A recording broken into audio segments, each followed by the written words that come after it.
Okay, so what we have here is we have 3 times the square root of 12. And just like when we have a fraction, we always want to simplify our fractions.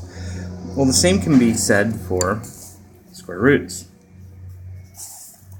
What we want to do is we want to make this square root look different. We want it to be down to its simplest form. And how we do that is we look inside here and we're looking for a perfect square that fits in there. And I'm not going to go over the rules of the square roots, that's in another video.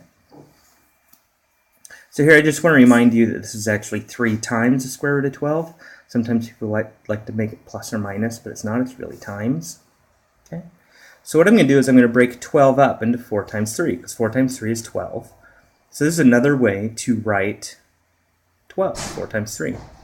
And the reason I'm doing that, well, it will become more apparent in a moment. So now I'm going to split this up. If we have the square root of 4 times 3, that's the same thing as the square root of 4 times the square root of 3. If you don't believe me, you can try it in a calculator and see that it works out to be the same. So what's the square root of 4? Well, plus or minus 2, of course, but we're just going to write it as a 2. And square root of 3 is not pretty, right? It's a repeating decimal, so we're going to keep it as root 3. So we have 3 times 2 times square root 3. And we go, oh, well, 3 times 2, we can turn that into a 6. And square root of 3, we can keep it as is.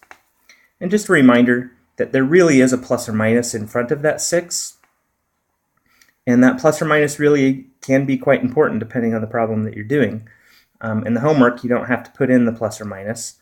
Primarily, you're not putting the plus or minus in because you're not doing out all of the square roots yet. So that plus or minus is still considered to be hidden in that square root.